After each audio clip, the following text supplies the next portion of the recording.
show? Good afternoon. Good afternoon. You show. Show. You're absolutely show. Positive. All right. Go ahead. Good afternoon, New Orleans. She's- And welcome to WBOK 1230 a.m. on your dial. The Reality Check with Gerod Stevens and your girl Suzette Bagnaris. You Because show. it's Friday. You show. I'm positive because it's all right. Friday. It's your girl. Chicka what? What did you say? I said, it's your girl. It's your girl. That's Yeah, right. That is. That's your girl. That's right. That's your girl. Yeah. No. No, that's not my girl. You see, he's starting already. He's starting. Don't want me to start in Already. on it. Yeah, I don't even know why. I'm only saying what he said. He said it's your girl. The reindeer games have already begun. He can't play no reindeer games. He got a red nose. Oh, Lord. Here they go. And you're right. I do have a red nose. Ask me where it come from. At least, see, that's nasty. That's real nasty. See, that's where y'all go. That's where y'all go. So I'm going to change the subject. Please do. So, good afternoon, New Orleans. Uh-huh. I would like to start off the show with a rather serious conversation today. Oh, okay. Okay? One about our children, our values, and who we are as a community. Mm-hmm. So this weekend, two outstanding New Orleans high schools, St. Augustine High School, a Catholic institution with deep roots in Black excellence, and Edna Carr High School, one of the city's strongest public school programs, will meet in the state championship football game here in New Orleans. Mm-hmm. So that alone should make us super proud. So I'm glad you started off with serious, because I'm going to start off with not so serious. But I'm not even finished. I just need to throw this in here Okay, before go you ahead. did start. All right. Who playing? The children Or the parents. or the grown or folks? the alums. And that's why I'm raising this Well, issue. St. Aug hasn't been there since 1970. I understand. But I mean, who playing? But this is why I'm raising the issue. Okay, look, we should be proud that these two Black institutions with deep roots in Black excellence are playing in this championship football game. That alone should make us proud. Two different educational pathways, Catholic schools, public schools, two respected programs from one city, and hundreds of young Black men who have worked, sacrificed, trained, studied, and earned the right to be on that field. But instead of celebrating them, something troubling has been happening over the last 2 weeks. Really? So after St. Augustine defeated John Curtis in a nail-biter last week, In the last 4 seconds. yes, social media became a cesspool of attacks, not against adults in power, not against institutions, but against children and their parents. Grown men hiding behind keyboards started disparaging families for sending their sons to John Curtis. They were mocking them, questioning their Blackness, and labeling the school as a PWI as if educational choice somehow negates cultural identity or community commitment. Now, days before the championship between St. Aug and Carr, we're seeing the same kind of ugly behavior directed, in most part, at Carr, a public school that has sent countless young men to college, to the NFL, and to leadership roles across the country. And Carr has 15 young men that signed. With the NFL. No. I mean, it's for college football. College football. They got scholarships. Exactly. So let me be very clear. The type of behavior that I have seen on social media in the last 2 weeks is shameful. It's immature, and it's completely out of alignment with the values high school sports are meant to instill. I missed this one. Oh, yes. High school football exists to build character, not to destroy it. I knew that, and I know that you got to finish up, but I'm just saying, I've seen the number of grown men that are reliving their high school, their high school years again because of the fact that both teams have made it to the state championship, especially St. Aug. And But I'm happy for them. I'm happy for them. And But- I want them to enjoy it. And I love the kind of alumni pride Right. that St. Augustine has. and that's I what love it is. And that's what it is. But sometimes it's going a bridge too far. Okay? When you start saying that parents who chose to send young black men to Curtis or Tom's because of that decision, or when you post that that this is now a football game, a championship between educated young black men and ignorant young black men, you've gone a bridge too far. Okay? These are black men. They are the best that our community has to offer. They are from two extremely well-respected schools. And yet some of these adults watching from the sidelines are failing every one of the lessons that we should teach our young boys, which is discipline, teamwork, respect, accountability, and resilience. This is a time for the alums of both of these schools to step up and provide mentorship and purpose and direction and show sportsmanship to one another. And, you know, there's no single correct path to black excellence. St. Aug is a Catholic school. It's produced generations of leaders, scholars, professionals, and civic icons. And Carr, a public school, has become a national powerhouse, proving what is possible when resources, expectations, and opportunity align. John Curtis, regardless of how people feel about it, has educated and developed black students who have gone on to succeed both academically and professionally. So these truths can coexist. Parents can make decisions based on faith, finances, safety, academics, athletics, and opportunity. And these decisions to send their children to either St. Augustine, Carr, or Curtis are not betrayals. They're acts of love for the black men entrusted to their care. So when we decide that it is acceptable for grown men to insult children in the name of school pride, that's not pride. That's projection. And I'm standing here today to say, as we go on to the game this weekend, I hope that all of you go with that sense of school pride, ready to cheer on your respective teams, but conducting yourselves in a way that shows the best that the city of New Orleans has to offer.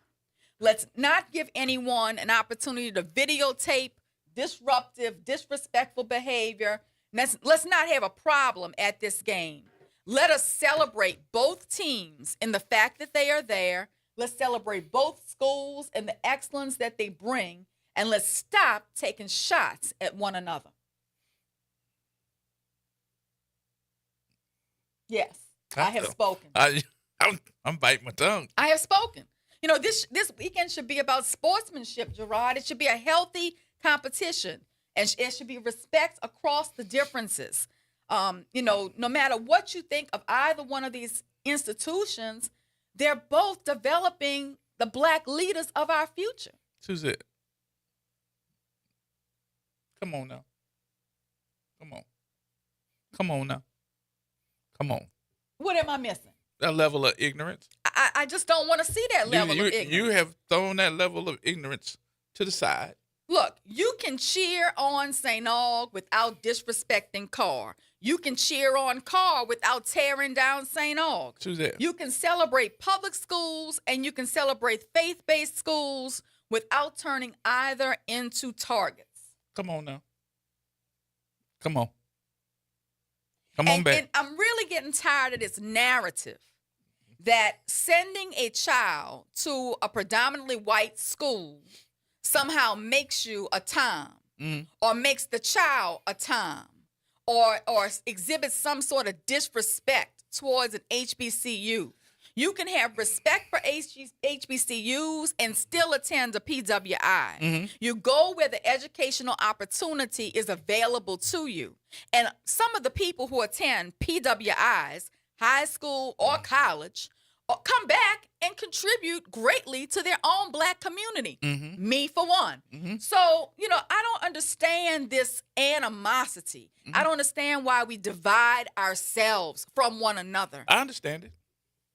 Please explain it to me. That's what I want today. I want somebody to call in and I want somebody to explain to me why it's okay for black men to accost a black child attending Curtis at the end of that game. Get in his face, call him everything but the child of God. Make him mad.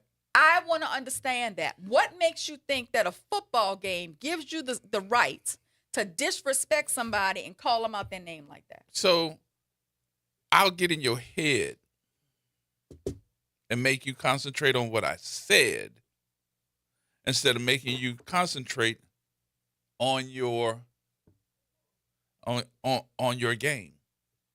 I'll get in your head and make you worried about what somebody said because we haven't even gotten to the frontal area of development of a young man's level of thinking.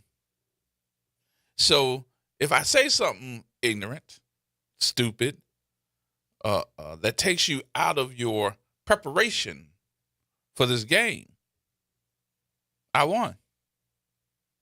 There was a young man at one point in time, I forgot what game it was. I don't think it was local. I think it was just on social media, where he would go to these different games and just stand on the sideline in the bleachers and berate the team and the coaches of the opposing team that his school was playing for. And evidently it worked because the players were concentrating on berating him back instead of concentrating on the game. You would think better of grown men, and I see where you're coming from. But a lot of these men are still living their high school lives. That's a shame. Look, you. But am I right or wrong? You're grown at this point. You can have school spirit, and I know I saw the line outside of St. Aug's to go buy these white St. Aug shirts, right? Look, I'm so happy the school is earning money. I'm so happy that so many alums are traveling from far and wide to come to the game.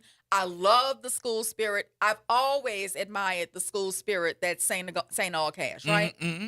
But I guess I draw the line at the attacks, the personal attacks, the disparaging remarks about children and their parents. These are children. These are children. These are members of our own community.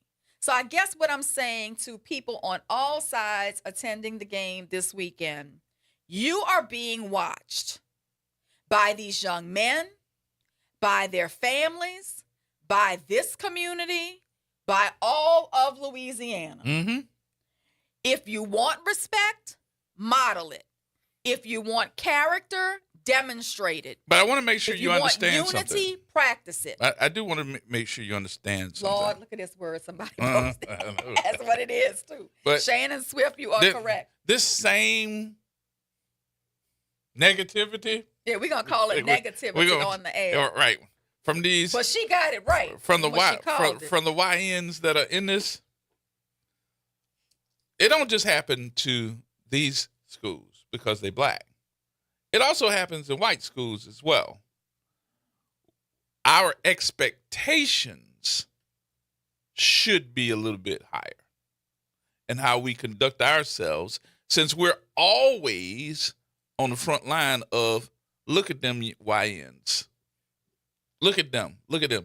Look at them. How they doing. But that I'll never forget. I can't go to a LSU game. I don't know if I ever told you that. Did I ever tell you that? No, and I understand. I've been to LSU No. football games. No. You don't understand. Why can't you go? I really can't go. I got thrown out. Oh, you got thrown out. And I was told that I am banned for life. How would they know with all those people coming through? Trust me, they got your picture. Really? Yes. So why are you banned from the LSU game? Because I went to an LSU game with one of my friends. Okay.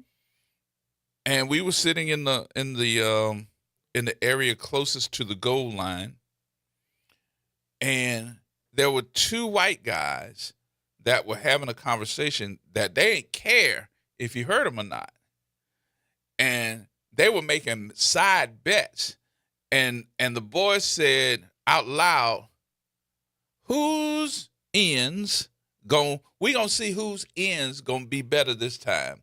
Yo niggas or my niggas.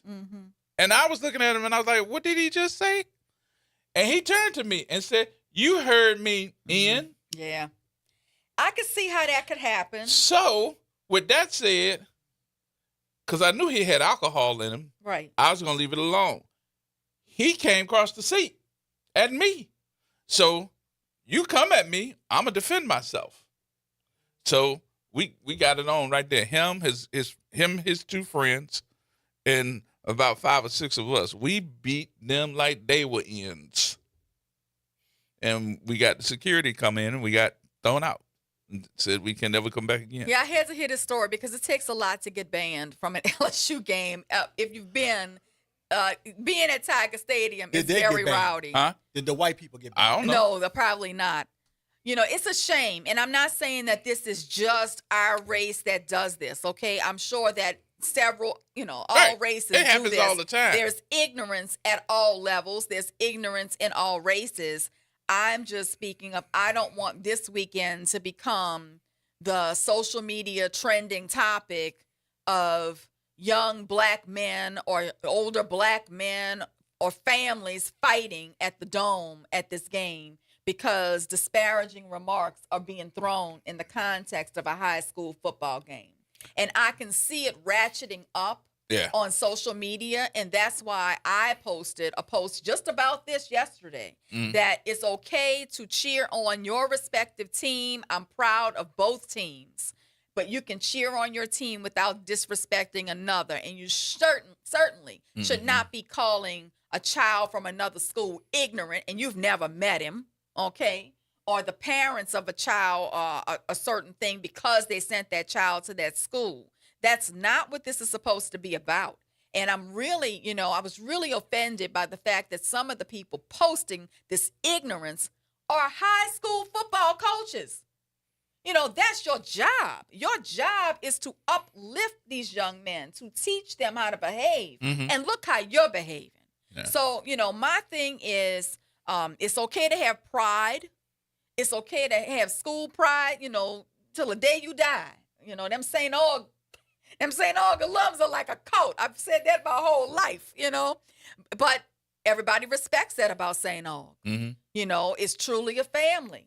Now I see the same type of school spirit among the Carr families. And I love to see that. Let me tell you, they're doing a fabulous job over there at Carr, both educationally and in sports. And let's not forget, and in band. And they undefeated. They're undefeated, and it's not their first time. They're the only ones that beat St. Aug. Right.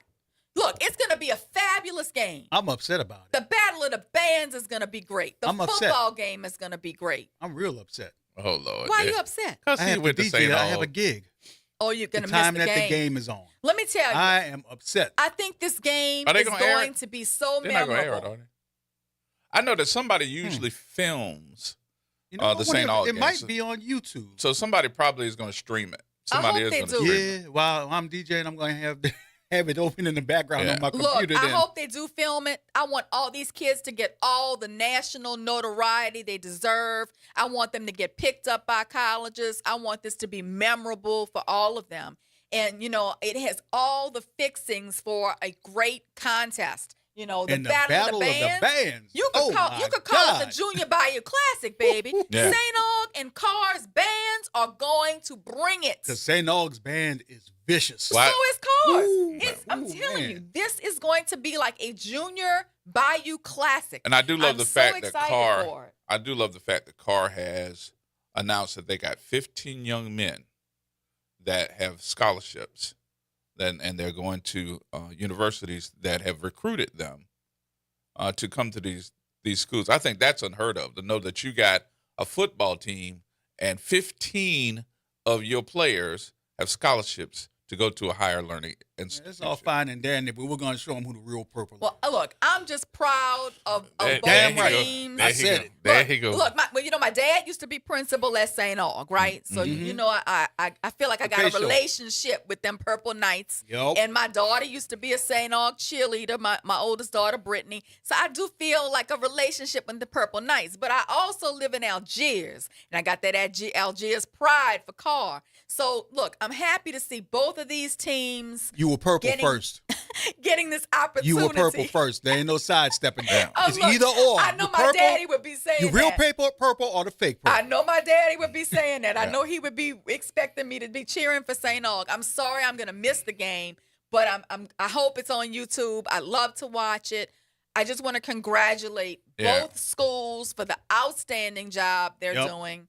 And I think they have promoted the game well. I could see like I said, the line outside of St. Aug to get paraphernalia. I think is great. Support these schools. Give them your money. They deserve it. They're both providing an excellent My education. cousin Melvin said he was in line for 2 hours. Yes, to get it was a an shirt. extremely long line. And I'm sure there's lines like that at Carr as well. I understand Carr's wearing all black. St. Aug's wearing all white. It's a whiteout versus blackout game. I think it's going to be great. I know there's so much excitement behind this game, well deserved. Yeah. And, I just think that we need to support both of these programs. They are both outstanding programs. All right, Reggie Flood's online with us too. Reggie, I'm ask you to put you on the spot here to call in for us so that you can give us your insight on what you think about the game itself.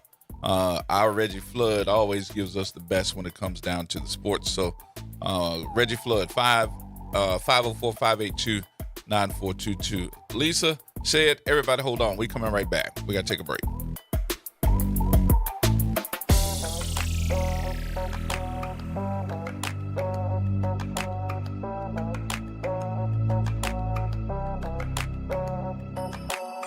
I'm David Patan Sr., owner of Whole Water and Food Over Medicine Academy, coach, consultant, and instructor. We're excited about our 21-day challenge. Stop, prevent, and reverse disease today. Cholesterol, diabetes type 2, high blood pressure, along with chronic illnesses and diseases.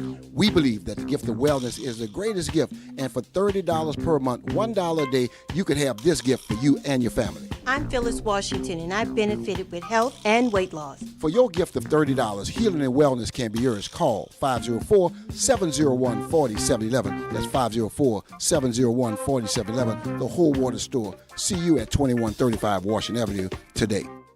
The New Orleans Jazz and Heritage Foundation is the nonprofit organization that owns the New Orleans Jazz and Heritage Festival presented by Shell. With the funds generated from Jazz Fest, the foundation invests in Louisiana companies through economic development, cultural enrichment, and free educational programs. To learn more about what the New Orleans Jazz and Heritage Foundation does, please visit www.jazzandheritage.org. There's a Jewish saying that if you save one life, you save the world. And in the New Testament, Jesus said, "Whatever you do for the least of these, my brethren, you do for me." Whatever your religious or ethical beliefs, let's all come together to help house the homeless this winter. High rents and federal budget cuts are causing more of our neighbors to fall into homelessness. Your donation for rent assistance and the basics to furnish apartments makes a big difference. Please help the most vulnerable by giving to the nonprofit Unity of Greater New Orleans at unitygno.org. That's unitygno.org. Meet Leanna, a part-time chef and full-time mom. In the past, Leanna didn't have health insurance because she didn't think she could afford it. What she didn't realize is she qualified for Medicaid. She loves the coverage and peace of mind that comes with high-quality care. The kind of care you get with Healthy Blue. This is Medicaid, and it's for more people than you think. Maybe even you. To see if you qualify, go to myhealthybluela.com. Visit DePaul's new Algiers Health Center at 2801 General de Gaulle Drive to receive primary and preventive care for both adults and children. Services also include behavioral health, imaging, and on-site pharmacy, vision, Medicaid enrollment assistance, and more. For appointments, visit DePaulCommunityHealthCenters.org or call 504-207-3060. LifeCare provides valuable whole life insurance to cover final expenses such as medical bills, burial costs, and unpaid debt. A final expense insurance policy is fast, easy, affordable life insurance that's available to anyone between the ages of 50 and 80. No medical exams, no lengthy questionnaires, and no waiting period. The application process is quick and easy. You can even apply without having to undergo a medical examination. Just answer a few questions and we'll do the rest. With the average funeral cost skyrocketing to $11,000 and Social Security only paying $255, you need simple, affordable peace of mind for you and your whole family. Don't leave behind unpaid expenses that, if left unattended, will burden your family tremendously. Benefits include a guaranteed premium that will never increase, a guaranteed cash value, and a guaranteed death benefit that can never decrease. To find out how you can get final expense insurance with a guaranteed lifetime rate lock, call LifeCare at 800-571-9955. That's 800-571-9955. 800-571-9955. This is Dr. Jaquil Ross from New Schools for New Orleans, wishing everyone a warm and inviting holiday season. Here we go. The reality check on WBOK 1230 AM. All right, folks, welcome back. Welcome back. It's Friday. She's at the building, the extraordinary one. Yes, indeed. The counselor is in here. Attorney Suzette Bagnaris. And said you're on line 2. What's going on with you? Did we miss him? We missed him? We got Lisa. Lisa! She going to? All right, let's get some insight on this game here because on the phone with us, I guy, Reggie Flood. What's up, Flood? Man, is this thing on? Is this thing on? Is this thing on, bro? Is this thing on? Hello, Suzanne. What's going on, Gerod? What's going Nothing on with much. you, man? It's good to hear from you, man. Look, I can't wait to hear your take on this game. This is going to be a great game. First of all, that's the first and foremost. Like you said, there's a lot of respect between the coaches, the players. It's going to be a rematch of a regular season Catholic League game. This is the ultimate New Orleans Bowl. This is the real New Orleans Bowl. Shane Hug and Carr is probably going to be 45,000 people in the dome to watch this great battle of the bands. So, I mean, this is exactly what the LHSA was dreaming of when they matched this up to have two teams like this playing in the dome. But it's going to be a great matchup. I mean, Carr is obviously the most dominant program in the state for the last 15 to 20 years. St. Aug within history, St. Augustine, I should say, within history. And the rabid fan base that they have, I think this is, like I say, it's a match made in heaven. When it comes down to the football, Coach Bryce over at Carr, Bryce Brown over at Carr, is obviously he's going to put his athletes in the best position to make plays. And the coach at St. Augustine, man, he's Robert. I can't believe his last name is completely slipping my mind. We're actually friends, but he's a great coach, and he's taken a team that nobody saw making it to the state championship and taking it to the state championship with a bunch of young players. You can look at St. Augustine maybe back here for the next 2 or 3 years in the state championship, as young as they are and the success that they're having now. You would think, though, that, and I'm going a little bit off key here just for a minute, though, Rich, when I'm thinking about two teams that are right down the street from one another. That's number one. And the hype that it's bringing to folks here in the city. Not only do you have all those other teams from the river parishes that are just as good but couldn't make it to the final game, you would think because we have these two teams with us that they would be the ones to say, let's try to work this out so that a lot of these people can see how this game is going to be with some type of streaming. I know you had posted on social media where the they LHSAA controls that. Yeah, but you would think that somebody would go a little bit further and say, let's make sure that we can see controls this. that. And why would you want to broadcast it in the market where the most of your paying fan base are going to be coming from? Now, it is available on the LHSAA app live. Mm-hmm. If you download the app on your devices, on your television, you can watch the game live on the LHSAA app for free. Mm-hmm. Oh, that's good advice. I'm going to do that. That's good advice. Yeah, it is on the LHSAA app for live. All of the state championship games are available on the LHSAA app. If you download it on your device or on your TV, you can watch all the games for free live. Okay. Now, let's get to this because you heard what Suzette was saying. Yes. And we see this, I don't want to say it's just, derogatory, but some of it is. But what part of that is just stupidity, ignorance, and derogatory compared to competitiveness or Most just of it is just fans being fans. That's what fans do. Fans are short for fanatic, so that's what they do. They say stupid and derogatory things. Now, I will say this as an addendum to that. I think some of the animosity between St. Augustine fans and John Curtis fans was kind of stoked by the John Curtis television team. Their broadcast team stoked it before they even met. When, St. Augustine and John Curtis had played early in the year, St. Augustine put a pretty good whooping on John Curtis. As they were playing in the playoffs, John Curtis, broadcast team, made some pretty, I would say, not necessarily pretty stereotypical remarks, about John Curtis about St. Augustine not being, even though they lost to them the first time, St. Augustine wasn't better than them. John Curtis was the smarter, more disciplined team, those kinds of things, kind of going in the stereotypical tropes, especially when you're dealing with black and white. And so to hear these conservative white guys from Jefferson Parish saying these things about St. Augustine of all places, I think that stoked the fire, because that was something that definitely played in St. Augustine's locker room, between games. And then the post-game reaction to St. Augustine, a lot of the John Curtis fans' reaction to St. Augustine when they won. If I don't know if you guys saw the game, how that game ended. I was going to ask you. Yeah. Wasn't that the last 4 seconds?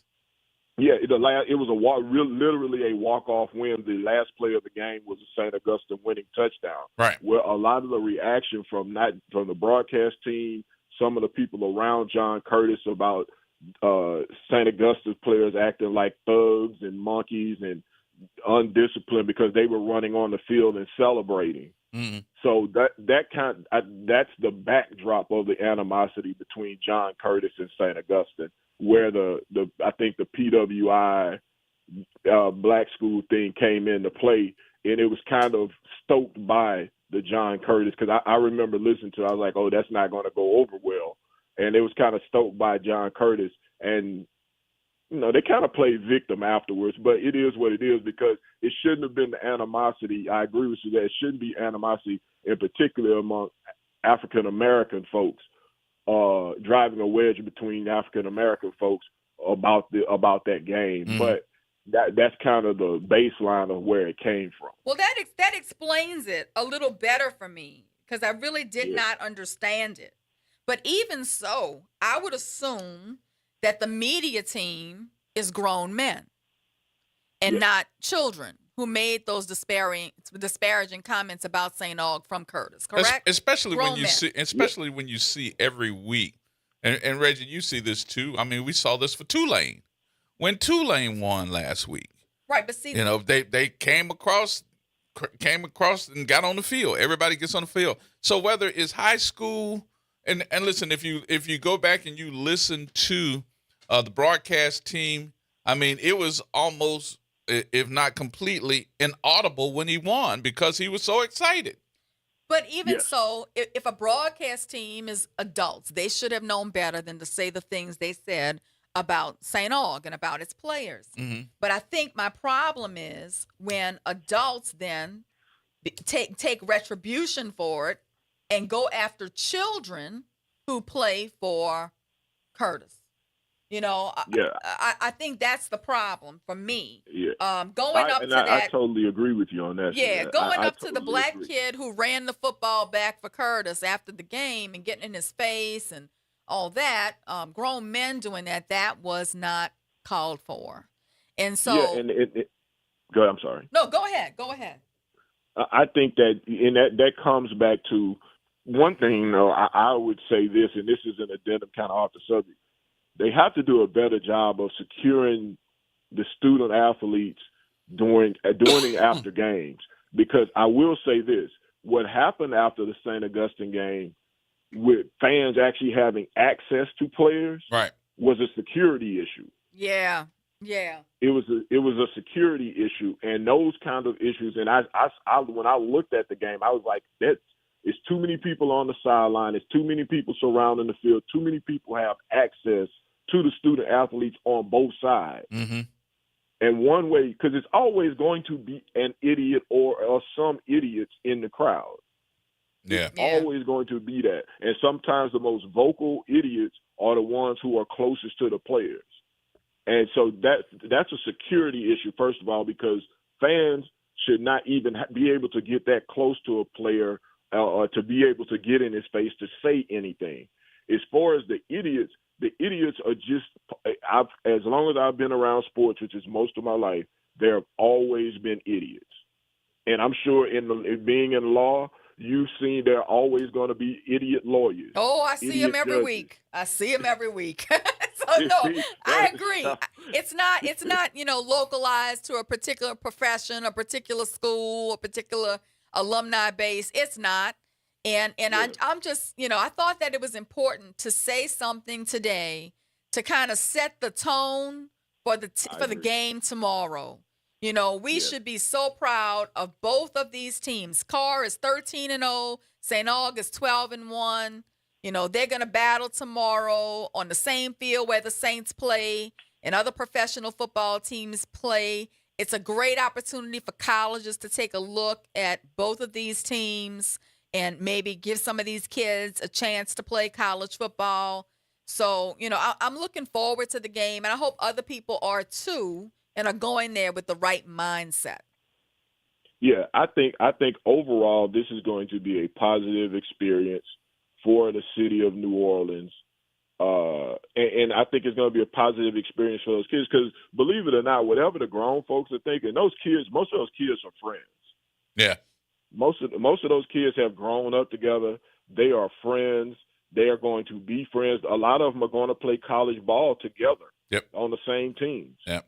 So I really don't have a problem. I don't have a problem with this.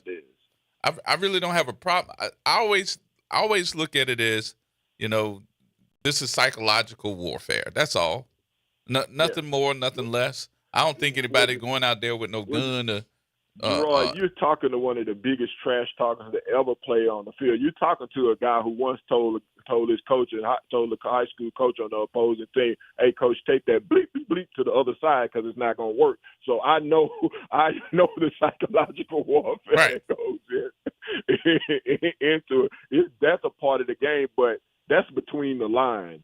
What goes on between the fans and all of that kind of stuff. I mean, Reggie, if you're on the field, the football players, while they playing, talking mess to one another. I'm sure they are. That's part of the game. That's part of the game. I used to have a teammate who would literally go study the opponents to the fact where he knew their mother, father, he knew their girlfriend's name, and I literally saw him get punched in the mouth for talking about another guy's girlfriend. The guy literally followed him in the locker room and punched him in the mouth for talking about another guy's girlfriend during the game. So I know the type of things, that go on and are said, and it is psychological warfare, but that's between the lines. Now, what goes on in the stands and on the sideline, that's a whole different thing right there because for me, it ends when the whistle blows. Then it's over for me. And for a lot of people, I think the people who play the game, a lot of times the fans take it too far. And you see that in all levels, college, NFL, the fans are always the one who are going to take it too far. Yep. Yeah, and that's what I'm seeing. But no, look, I understand that. My daughter's been to the volleyball state championship 4 times. And came out with a bunch of thugs. Yeah, and came out with a ring once. But I can tell you, Reggie, them volleyball girls, boy, they ain't nothing nice, boy. They a bunch of thugs.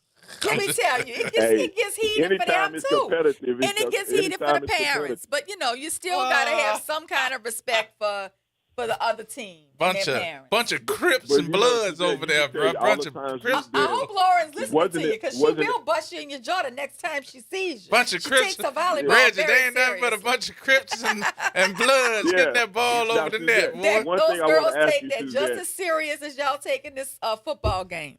Exactly. Now, Suzette, one thing I want to ask you before I leave. Wasn't there always a parent or a group of parents at the volleyball game when things didn't go their way? They always acted ugly. Yeah, and it was probably me. But yeah. Yeah, no. I feel you on that. I hear what you're saying. I just think that the line is calling other children ignorant or illiterate or, things like that. I think that you can talk about how great your team is and how your team is going to bust the other team, all of that. But we can't take it. We can't take it to a level that's very personal like that. I think that I've seen some things on social media that are beyond the pale, question the level of education at Carr and, and all of that kind of stuff. And, but like I said, those are just, some people are just, those are fans. There's always going to be those people in the group. You just can't let those people put the shine on them. You can't put the eye on them. You have to look past those people because the vast majority of people are just coming to root for their teams, root them on, have some good, clean fun, and hope their team wins and move on. But it's always going to be some idiots in the group, and most of the time, those idiots are people who have never touched a field in anything in their life. Yep. I just want to see both of these teams come out of this exalted and neither one with a black eye. Austin Taylor, the president and CEO at St. Aug, is a St. Aug alum. He's doing a great job. And, likewise, Jamar McNeely is the CEO of Inspire NOLA Charter Schools, and he's doing a great job with the charter management organization he has that includes CAR. I think both of these schools are just outstanding. And I think the young men playing for both of these schools are outstanding. Well, I'm gonna give you just an example before I go. A few years ago, Carr was playing in the championship, and Landry Walker at the time. They were playing the game after Carr, and those schools are both Algiers schools in the same area, big rivals, going back and forth. Well, after the game, Carr had just won.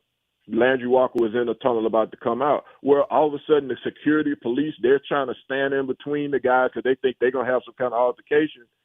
Carr and Landry Walker meet in the tunnel, and all of a sudden, like I said, the kids are friends. They don't let that kind of stuff get in the way. Carr starts telling Landry Walker, go out there and represent Algiers, go out there and win, and before you know it, both teams are standing in the tunnel yelling together.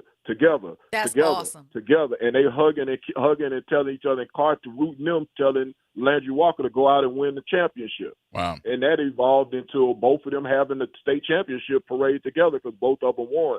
I think this will be something similar. And that's character, and that's what we should be teaching our kids: character. Yeah, I just pray nobody gets hurt. That's number one. Playing or otherwise. It's not life changing. Somebody's gonna get hurt, but just pray that it's not life changing and life. And then the other thing, you're more than likely gonna see those young men having prayer together before or after, and you're gonna see those young men probably embrace each other afterwards. Well, one thing for sure, there's gonna be a purple and gold champion. Yep, that's for sure. Yep. All right, Reggie Flood, man, good to hear from you, brother. Appreciate y'all. Y'all have a good one. Appreciate you again. All right. You cannot say purple? You got to say purple. Every single person that calls here, you got to go call them purple. Cut your mic off. Just cut your mic You're just jealous because you're not a purple. Just cut your mic off. Jealous. Shed, you there? Yeah, what's happening? I've got to say hello to my fellow Purple Knight 2600. I got to agree with you all that the adults are taking it too far. There's a cutoff period, but it must be said that it ain't just negativity from 2600 to Carr.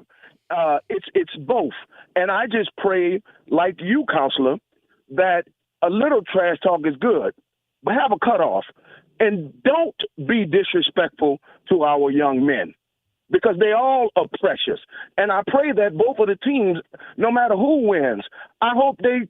Like y'all just talked about, I hope they come together and set the tone for all these grown men or men who's supposed to be grown and to stop whatever foolishness that could happen.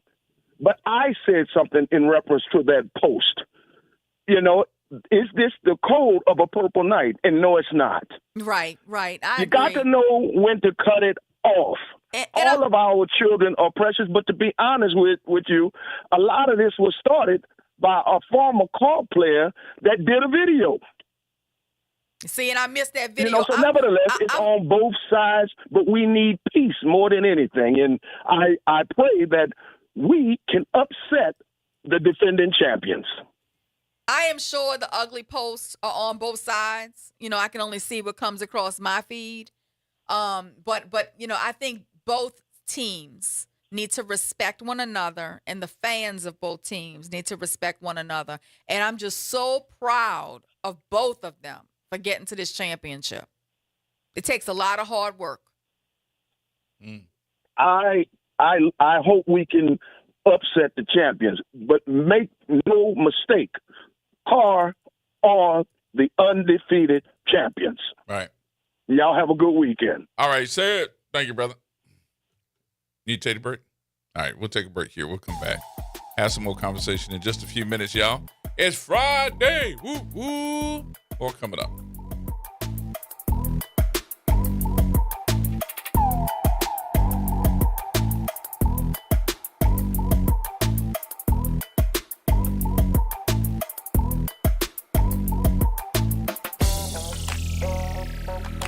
This is Monica Pierre along with Sally Ann Roberts Daybone, co-host of Your Power is On. Tune in Sunday mornings from 7 to 8 a.m. for music that feeds the spirit. Get your Sunday on. Right here on WBOK 1230 a.m. and WBOK1230.com, the station you listen to all day long. You've got responsibilities, but that doesn't mean your dreams are on hold. At Southern University at New Orleans, our evening and weekend college is designed with your life in mind. Finish your degree. Start a new one. On your time, your degree, your schedule. No excuses, just opportunity. Visit suno.edu and make your next move today. Saints of God, it's time for us to tell you the truth. It's time for you to start your 21-day challenge. Don't take another day. Do it right now. Call 504-701-4711. That's the Whole Water Stove, Pastor David Impartian Sr., the host of Change Your Water, Change Your Mind. This is the water that's designed to change your body, the way you think, the way you act, and the way you look. Why don't you start your 21-day challenge today? For $35, you can start it right now. Call me so we can set up your appointment. 504-701-4711. That's 504-701-4711. Change your water, change your mind.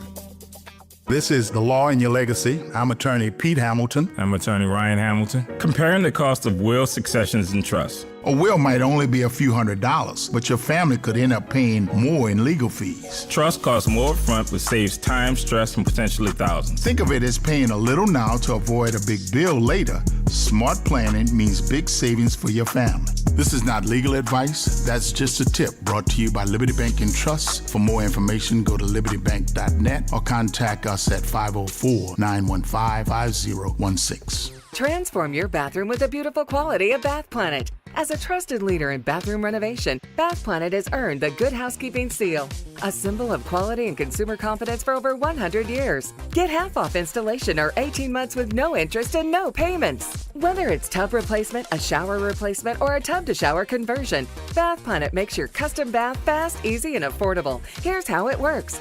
1. Call to schedule your free, no-obligation consultation. 2. Our design experts come to you with real samples to customize your dream bath. 3. Our certified installers complete the transformation in as little as 1 day. And right now, for a limited time, you can upgrade your bathroom for 50% off installation or choose 18 months with no interest and no payments. But you need to call now. This special offer is only available by calling 800-981-8177. That's 800-981-8177. Call 800-981-8177 right now before the offer ends. Hi, this is DJ Wick, production manager and the host of the Throwback Throwdown in the Love Zone, wishing you and yours a very happy holiday season. Here we go. The reality check on WBOK 1230 AM. All right, folks, welcome back. I didn't hear a word that you said. I said that I liked Gerod's song. I got to hear the whole song today. I didn't even know he had a song, so it was really nice. It's a nice song. Now, I apologize. Captain Narcissism. No, I apologize. Because he been digging me. This song too long. I like the song. Too long. I think the song was really good. For those of you who missed the song, you gotta tune back in and listen to that song. It comes really on. Was nice. At first thing. That's what we play. First thing. And he stopped playing it. He I don't know what no song is. I didn't know anything about it. I don't know nothing about it. I didn't know nothing about the song, so I hey. don't know nothing about it. Captain Narcissism over there. Captain Narcissism, you hater. Just a hater. Captain Narcissism. Hater. The one that sits there and watches himself on TV. I'm on TV? You don't have it today, but you have it up there. He called himself telling on me. I guess so. I didn't know you were on television. When were you on television? No, I never said the YouTube channel. I just put it on TV one day. So he could watch himself. Oh, Not so I okay. could watch myself. I wanted to see the YouTube TV. You because I two hadn't have a seen it. greater rivalry than Carr and St. Aug. The two of you. I'm not. That's not at all. He just ignorant. That's all. Here we Him go. just dumb. And I just have to deal with that. Dumb. This has been me dumb, dealing dumb. with this ignorance for how long I known you? 25, 30 years? About 30 years now, huh? Yeah. I think about That's how 30 long I years. have to deal with this. About 94, 95. And you notice what he ain't doing. He not disagreeing with me. Because he's ignorant too. Yeah. The I know him. things So I experienced I know on a what to expect. Friday in here. But it's okay. It's all a right. lot. It's My a lot. expectations, I have none. I know he gonna act the ass with me. Yep, we already know that. We already know. When I walk through the door, ask him how when I say, "What's up?" I can't say that word. Yeah, you I can't have say to that rest now. up an hour before I come in here on a Friday because of what I'm going to deal with Yeah. when I get in here. It's all right, but it's every day. Say, but she should have been bowling with us. Huh? She should have gone bowling with us. We used to go bowling every Wednesday. Was it every Wednesday night? Every Wednesday night. And at the bowling alley on the West Bank, and then we go. Which one we went? We went to Don Carter's first, and then the we one left over, there. We went over there by the Expressway. Because I Lane. think didn't the storm or something tear that one up? Yeah. So we used to go every Wednesday night, competitive bowling. This ain't no, you go bowling. This is I'm gonna beat you. And we used to bowl till 2 or 3 o'clock in the morning. I couldn't walk when we were leaving. And see, I can't do that. We got embarrassed by Montel Jordan. I have a job that requires a good attention span in the morning. So one weekend we went out there and Montel Jordan was here. So I invited him. I said, "Man, come on out and bowl with us." Da, da, da, da. And he was like, "Okay, cool." But if you know Montel, you know number one. Montel is 6'3", 6'5". Yeah. He's tall. So he came with us and he was like, I'll bowl a couple of games, get on team, da da da da. He beat everybody. He made us want to sit down. Yeah. He beat everybody. Him, who else? Avant. Avant came out there too. Avant talked too much junk for me because it got real bad.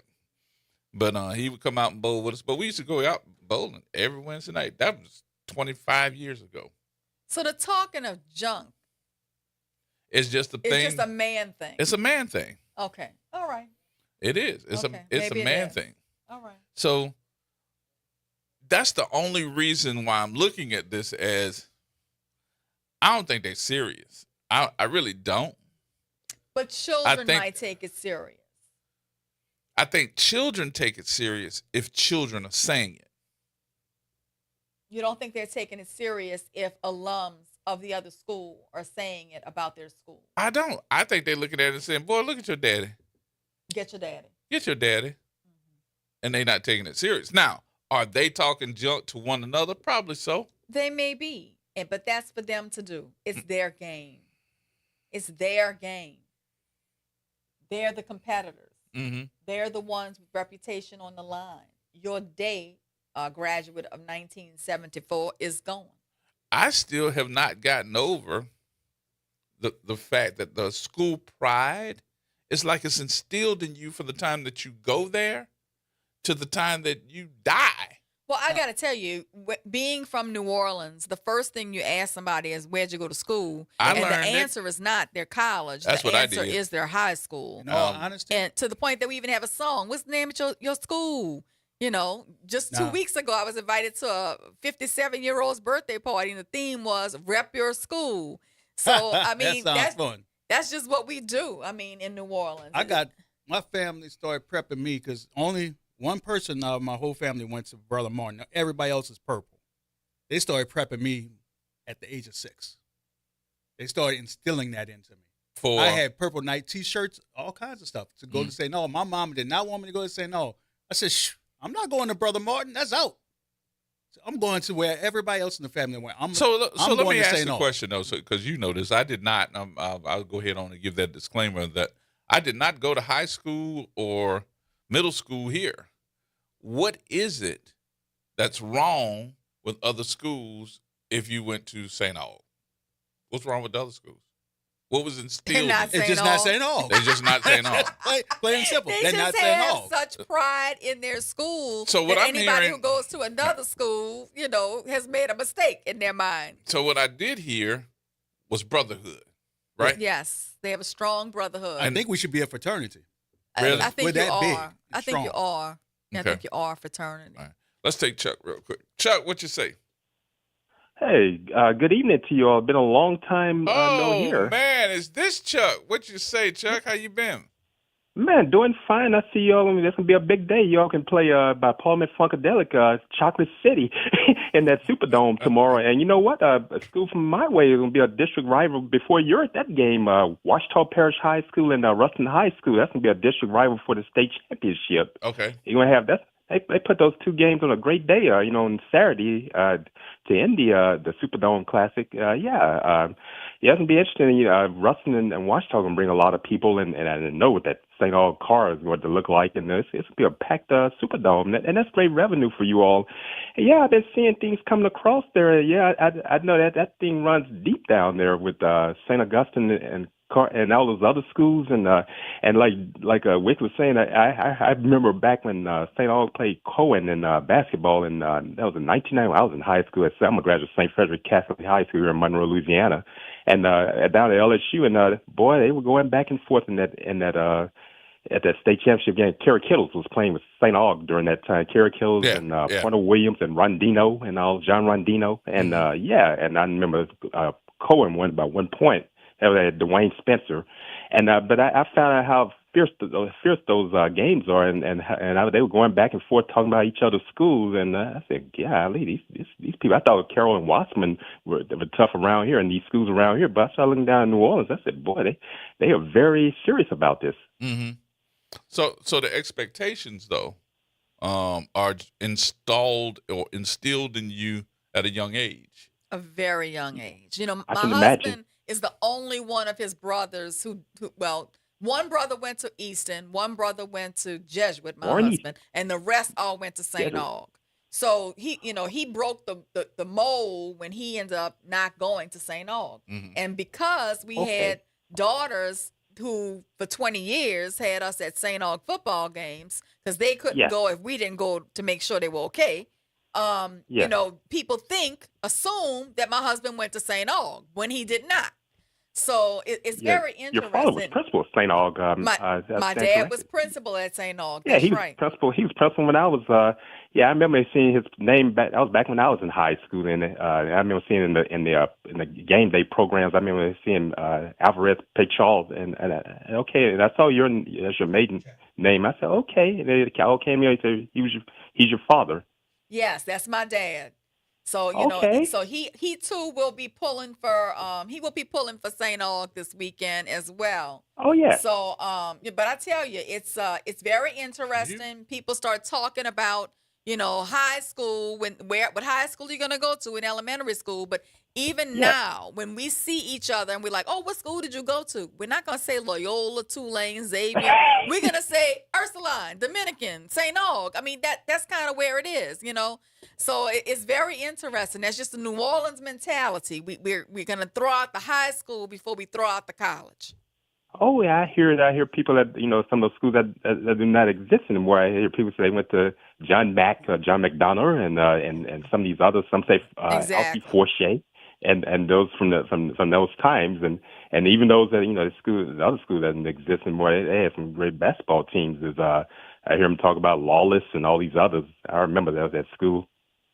Exactly. Now, some of the names of our schools have changed, post-Katrina. We have a charter system. A lot of the schools have been renamed. but that school spirit from back in the day still remains. Kennedy also has a very Harvard, Kennedy, active alumni association. And let me tell you, they will throw fists behind Cougar Pride. So, it's just a great thing. It's a community thing. It brings us together. It helps to create a sense of pride in where you went to school. McDonald 35, I get that. yes. It's 35, yes. exactly. 35 also has a very large alumni following. So, boy, that is something. It's kind of like here in Monroe with, Carroll is a historically black high school here in Monroe, Carroll High School. And their colors came from Southern University because the Carroll family graduated from Southern. And it runs deep. And now you have the other black school is Richwood High School in the parish that's red and white. And that's an old black high school rivalry. And then you have Wasserman that's purple and gold like St. Aug and Carr and all those others, Warren Easton, not far from them, right here in my neighborhood. And that was a school that was a white school that went black just like Warren Easton and all those schools did. And but Chuck, you coming down? No, I'm not. No, I'm not going to be able to come down, but I will be tuning in. I'm not coming down. But there are a lot of people already down there already. Yeah. Oh yeah, look, it's the Junior Bayou Classic. I'm excited. Yeah. Well, it's good to hear from you, my friend. I hadn't heard from you in a while, man. I appreciate the call. Oh yeah, great conversing with you all. You have a great weekend and a happy holiday. All right, Chuck. You too, buddy. Okay. All right. Okay. Bye-bye. I hadn't heard from Chuck in a while. From the campus of Xavier University, WBOK Go and Equity Media Station. I'm Bree Wood with BIN News Now. Minnesota Somali American Congresswoman Ilhan Omar is firing back at President Trump over his immigration remarks on CBS's Face the Nation. Omar called Trump's comments disgusting. This level of dehumanizing can lead to dangerous actions by people who listen to the president. The president claimed Somali immigrants have ruined Minnesota and said Omar should have never been in Congress. A grand jury has again declined to indict Black New York Attorney General Letitia James over mortgage fraud claims. Earlier charges of bank fraud and false statements were dismissed. James denies wrongdoing. And President Trump honored this year's Kennedy Center recipients at the White House Saturday, presenting medals to Sylvester Stallone, Gloria Gaynor, and rock band Kiss. Country star George Strait and actor Michael Crawford were also recognized. Trump later joined the honorees for a State Department dinner. Get BIN News Now on demand 24/7 on the iHeartRadio app.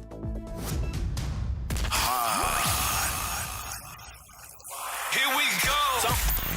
The Reality Check on WBOK 1230 AM. All right, folks, right back at you. That's what we do. We get you for the second hour. On Fridays, you know who in the building. The magnificent one. Yes, she is. She's in the air chair, too. Say hello to the counselor. Suzette Bagnair is joining us on Fridays. And Galloway. What's going on, Brother G, man? What's going on with you? How you doing, counselor? I am doing well. I am blessed. How are you? I'm doing all right, man. Shout out to the AUG and Coach Bryce and Coach Valdez. They are doing a tremendous job, man. And if anybody has not watched that documentary, Algiers America, on Hulu about Algiers and that football program, please watch it. Oh, that's an excellent documentary. Excellent documentary. Yes. Talking about getting it out of the mud, them boys got it out the mud. And every year, I got to give it to them. Them young men are well educated in the car, which people don't understand. Every year, they're signing young men to play D1 college football. I'm talking anywhere, I think last year they might have had 7 or 8 D1 players to sign scholarship. And with HBCUs also, with UAPB, one went to Tulane, one went to, unfortunately, the young man went to Ole Miss and was killed, his life was taken from him. And I think one went to USC. These programs are for real. And to the young men, I want to tell you, leave it all out there on the field tomorrow. Some of y'all will never touch another football field again in your life. You ain't got enough of memories after these 2 hours. So I hope I'm in the city for the game, and no, I didn't go to St. Aug or in the car.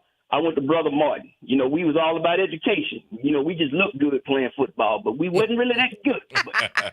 Getting it in for Brother Martin. I hear you. We look good now, but we had to get that education, man. So I'm appreciative of that. It is a lot of people that's here. A lot of people were telling me that they was coming, And it's good to see people. Man, some of these people I ain't seen in 15, 20 years, man. So it's good, man. And I've seen that the last time all that was in there was, 78, 79? You know, it's just such a good feeling. And it's only $25. So if you're not going to the game, you can't go, buy a couple of tickets. You know, I bought 4 tickets a day and say, just give them to somebody. It was only $100, man. Just give it out to somebody. I wonder how much of that money goes to the schools. Does anybody know? I have no idea. I just know it's 25 today, and then at the game tomorrow, I think it's 30 at the game. Yeah. So I don't know if this all goes to the state or not, but I really hope it does go back to the school because everybody is selling a St. Aug or Car shirt. You can't walk 100 feet without somebody trying to sell you a T-shirt or a hoodie or something, which is good. Somebody making some money locally also. So that's a good thing, man. And I just want to see a good, clean football game. And, you know, it kind of hurt me that, you know, they don't sell no alcohol at the game. They talk about it's a high school function. I said, man, so y'all ain't selling no old English 800. So it kind of threw me for a loop, man. You know, I got to get that 40 before I go up in there. So, but it's going to be good, though, man. And I really hope these young kids, man, realize that football is discipline. It builds character. It puts structure in your body. And some of these young men are going to go off to college and never play football again. Then some of these young men are going to join ROTC programs and go out and be military officers. So I wish the best for everybody. I do Y'all have too. a good week. I do Y'all have a too. good weekend. You too, Galloway. I think the best way to make sure that your dollars are going directly to the school is to go buy some of the paraphernalia directly from the school. Yeah. Because we know that money is going directly to the school. I just kind of researched it, and it says the LHSAA collects most of the revenue, and they get the money, including ticket sales, contracts with venues, and sponsorship revenue. Schools do get a share, they said, but it's very modest. $1 per ticket sold basically goes to the school. So actual payouts have varied. But I think that for the most part, you know your money is going to the school if you went and camped out at the school and got a sweatshirt or a T-shirt. I didn't know it was just only $1. You're probably looking at tomorrow for that game, you know, easily 35, maybe 40,000 people just for, that's this game right here is probably going to be the game of the decade. All versus call for the state. Because remember, earlier this year, they had the game they played, and you seen all the people going to the game when they played during the regular season. It was standing room only in that stadium. So I can only imagine going into the dome and how many people going to go up in there. So I just want to see a good time tomorrow. All right, have a good weekend, man. All right, Galloway. Brother. Thank you, man. All right. So what I got on this, it says regular season games, home high school usually keep all the money from ticket sales. But the gate expenses, security, medical, that's got to be covered. But the LHSA playoffs, which this is, they must pay 10% gross receipts to the LHSAA, plus share gate revenue with the visiting team to cover travel.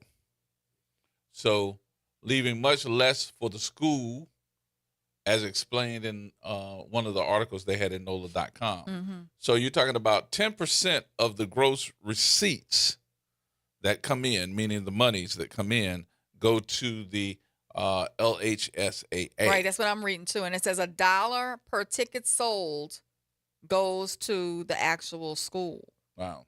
So I guess if we want to really support these schools, our best bet was to get in line to buy one of those sweatshirts from the school or T-shirts from the school. They get to keep their own money then they for get their to keep their paraphernalia. own money. Exactly.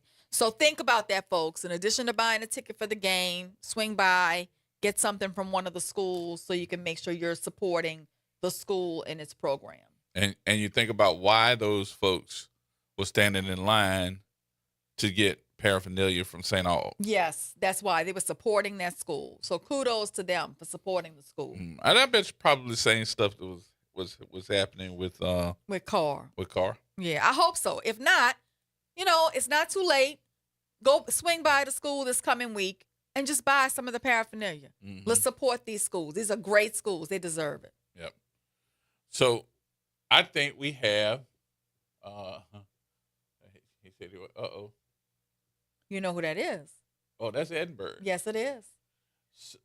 So who is involved in that. Do you know? I have some ideas. I already know that you know because you didn't say I know, and you didn't say I have some ideas. You said I have. I do know several of the lawyers that are involved in this situation. I thought this was already done. No, so we're watching TV while we're talking to you. By the way, just to see if there's any breaking news that we need to report. And as we're sitting here, we're seeing a news story about New Orleans being the center of this massive federal investigation called Operation Sideswipe, which targets a bunch of attorneys in New Orleans who were involved in a scheme to stage car accidents, often with 18-wheelers, to file fraudulent injury lawsuits, and it led to the indictment of several lawyers. But the lawyers who've been getting the press are not all of the lawyers that are involved. And so we just saw a news story with Brad Eggenberg walking out of federal court today, testifying in connection with this scheme.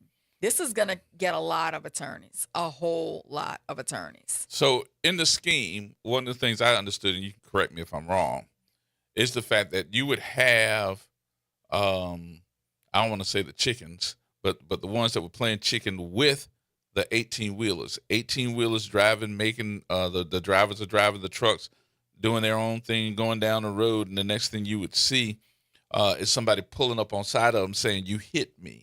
Yeah, so they had these, and they would run into the trailers of the. They had a of few. The trucks. Yeah, these guys, Harris, Garrison, LeBeau, Hickman, they were what we call slammers, and they were recruited and conspired with attorneys to participate in staged collisions. And the scheme also included people called spotters, who drove getaway cars that allowed the slammers to flee the scene after causing the collision and evade detection by law enforcement. The spotters would sometimes also pretend to be eyewitnesses and give their names on the police reports. Right. And they would flag down the commercial vehicles after the staged collisions, alleging that the commercial vehicles were at fault. The scheme included a bunch of prominent lawyers, Sean L. Fordish, Vanessa Mata, the Mata Law Firm, the King Firm, which was a very prominent, popular law firm at one time, has since dissolved. Morgan, Parker, Stalbert, Lawrence, like a bunch of lawyers. And now we're seeing other lawyers whose names were not mentioned in these ads actually coming out of the federal court testifying.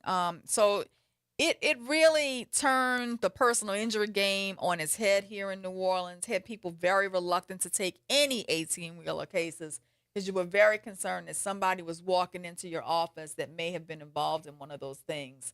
I actually had a lady to come to my office who was involved in one of those things. And when we ran her name, as we always do with a potential client, we found that she was involved in one of those staged accident cases under suspicion in federal court and declined her case. So it made lawyers have to be more diligent in terms of on the front end of investigating who we were taking on as a client to make sure we weren't getting caught up in the stage collisions, which is very sad. And part of this that really took it to another level was the fact that they were using these folks, the spotters or whoever it was, and federal guys, I would say FBI or whoever, was catching up to them and started interviewing some of those folks that got scared. Correct. And one of them said, "I'm going to turn state's witness on you," and they were having conversations about, we need to kill him. They killed him. And they killed him. So, yeah, now you have lawyers under suspicion for participating in murder. In a murder for hire. I tell you, it really changed the way we practice law here in New Orleans. And unfortunately, it adversely impacted a lot of people who had legitimate 18-wheeler cases because then the insurance company started looking at all of them as fraud. And we had to then disprove, no, my case is not fraudulent. This is legitimate. And I think it's still that way. We're now overcoming this burden of having to prove that the case is not staged. But I've seen probably in the last, 3 to 6 months, a lot of the attorneys, the bigger attorneys that do all the television advertising, really start advertising, we do big truck accidents. They're going back to doing them. The At one Womack point, firm, right. I know, what's the one that say get it done? Gordon. He's promoting it. I know that Morris Bart is starting to promote it again too. Mm-hmm. Yeah, and look, we all kind of stopped taking them at one point, and now we thought it was behind us. The burden was behind us, and we're now starting to get back into taking these cases again. We still have the deal where we're being investigated more by these insurance companies to make sure these cases are legitimate. Mm-hmm. But it's very interesting just how far and wide the reach of this scheme went, and how many law firms were actually involved. It blows your mind. I did a program about lawyers and what we see on television, a lot of the advertising that we're seeing on television, and how we compare that, especially when we live in a city that has a big amount of African Americans that are living in this city. But if you go by any of those offices of those folks that we're talking about here that we just named, it's packed with us. It's packed with us. With us. Right. That's one of my pet peeves, Gerard. It's one of my pet peeves because they're getting y'all with the advertising. You're watching the slick ads. They're on all day long. When my mother was in the hospital, I got a chance to watch daytime television, and the lawyer ads dominate the television all day long. And y'all are getting sucked into these ads and going to these firms, and you're going to firms where the senior partner's name is all over the ad and all over the billboard and all over the television, and the senior partner hasn't seen a courtroom in 25 years. It's just, I don't understand why we're getting sucked into this advertising, but we are, and we're not supporting our own. And that's really sad. It's really sad. It's like we think their water's wetter, and it's not. Because one of the ads, I'm gonna bring him up, but because I think he's saying it without saying it in his ads. Juan LaFonta. He does say it in his ads. Juan, in the last 3 years, has started to take this issue on head on. His ads now are starting to say, why are we contributing to them and they're not giving back to us? He is taking it on head on, and he's getting a lot of flack for taking it on head on, but I applaud him for taking it on head on. I mean, I saw it on social media. Yeah. Your ads are racist. Yeah. Edie. He put an ad on that says something about they put wieners in the gumbo. Right. And when I tell you they jumped all over him, it wasn't even funny. But to me, I don't understand why we're not supporting our own when you see us giving back. I mean, last year, Emil and I backed up an entire 18-wheeler filled with toys to Zulu, okay? We don't do as much advertising of the things that we do, but we are giving back to the community. And when I tell you, it just hurts my heart to walk into some of these other people's offices, and they're packed, and we're not getting that kind of support from our own community when we're really doing the work in our community. It's very difficult. And a lot of these guys don't even live here. No, they don't live here. They don't live here. They live on the North Shore. They live in Baton Rouge. They don't live here. Because if I'm not mistaken, isn't Gordon in Baton Rouge? Gordon lives in Baton Rouge. Dudley and DeBoja live in Baton Rouge. Morris has a home on St. Charles Avenue, but he also has homes in other states. I mean, these people are not of and for our community, but yet we're knocking ourselves down to go support them. And it's just not fair to the local lawyers who are born and raised in New Orleans, who are from our community, and who consistently give back to our community. I challenge you to find other Black attorneys in New Orleans, or other attorneys, period, in New Orleans, who are giving back to the community as much as Juan LaFonta and I am. And I just don't see the support given back, to us that's given to these other people. But why is that? Because they can kill us with advertising dollars. They spend Morris Bart spends like $20 million a year advertising. Wow. Okay. I mean, we can't compete with that. We can't compete with the advertising dollars. But I tell you this, I want you to tell me which one of them got a $24 million settlement in the last 3 months. Because I did. So, I just don't understand why we think they're doing a better job than we are. Is that the ISIS Colder syndrome? I think it is. I think it is. But anyway, this is something to watch. It was a developing story that came across the screen while we were sitting here. We try to talk about breaking news when it does come across. There's another breaking news story about Mayor Cantrell, who vetoed the 2026 budget today as one of her last acts as the chief executive officer in the city. The New Orleans City Council earlier this month had finalized a $1.6 billion municipal spending plan for 2026. And they can't go around it. The mayor has to be able to say that we are either going to accept the budget or not. And whether we want to believe it or not, Helena Moreno is not the mayor. Right. And Mayor Cantrell said, I have a responsibility to ensure that New Orleans operates with a balanced, sustainable, and legally sound budget. And she vetoed the budget. She said, I'm absolutely surprised by she's was surprised by what they had in the budget, said they didn't have enough support for what they were trying to spend the money for. So she vetoed it. So that was one of her last official acts as the mayor of New Orleans. All right, y'all, I'll tell you what we're going to do. We're going to take a break here. We'll take another break. We'll also take some of your telephone calls at 504-582-9422. We'll go through that budget and see what she's talking about here. More coming up, y'all. Everybody hold tight.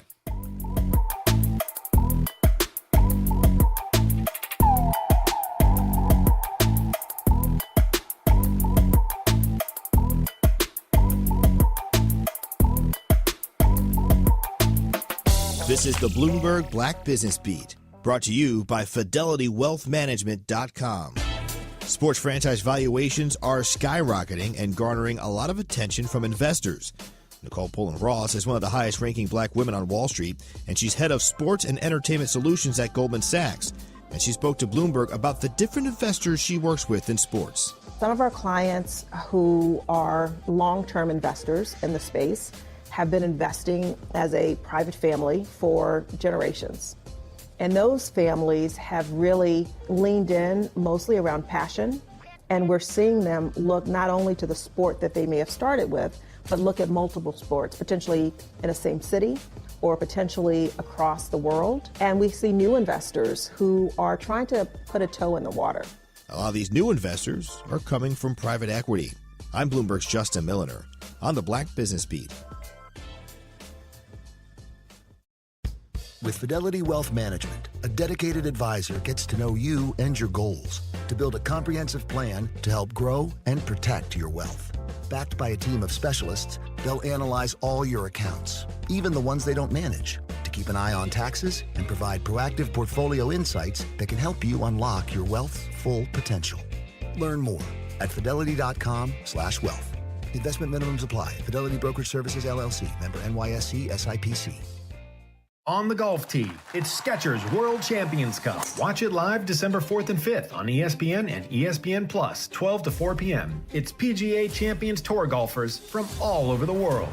Team USA versus Team Europe versus Team International. Watch it live December 4th and 5th on ESPN and ESPN Plus, 12 to 4 p.m. The competition will be tense, but feet will be comfy. Tune in to Skechers World Champions Cup. Final round of golf on Sunday, December 7th on ABC, 1 to 5 p.m. It's off the top with Norman Robinson on WBOK 1230 AM.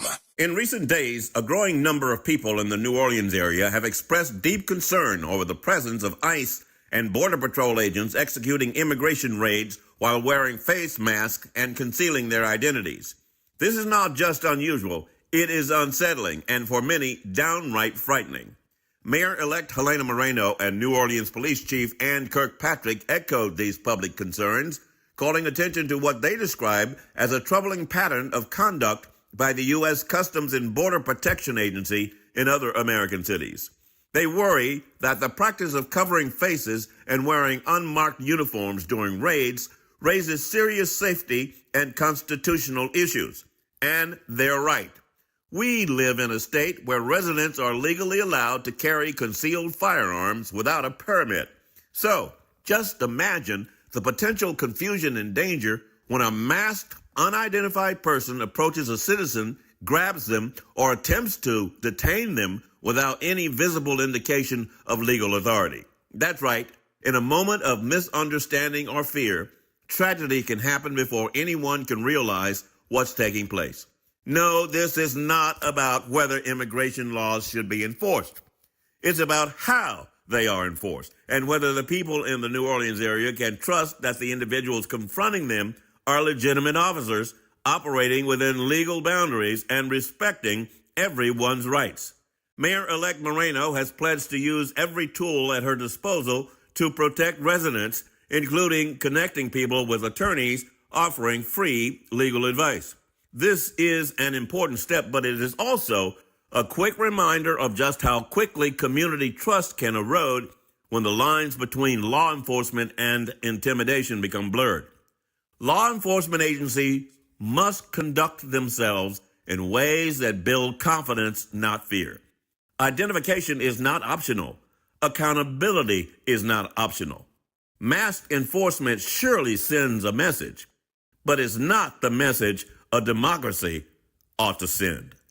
This is Norman Robinson, Off the Top. Hi, I'm Leo Jackson, host of Sunday Gospel here every Sunday morning, 5 a.m. to 7 p.m. and 12 o'clock till 2 p.m. You don't want to miss this move of God. It happens only on WBOK. You listen to all day long. Hi, this is Arnie Filko. Let's elevate every Tuesday through Thursday from 6 to 7 o'clock p.m. as we discuss the community, the country, and the world, from politics to current events to sports. We look forward to your input and continuing the quality programming on your community station, WBOK. Join Carrie and I every Tuesday through Thursday, 6 to 7 o'clock p.m. on Elevated Conversations, the Arnie and Carrie Show. See you soon. 2517 Bayou Road, Chef Sherman Esteem. You talking about great food, great conversations, and definitely great drinks. We sell hookahs and we rent them out. So if you want to have a nice time and smoke your nice hookah, come on down to Nano's Cajun Cuisine and Pastries and have a wonderful time. We will entertain you and we will treat you with happiness and joy.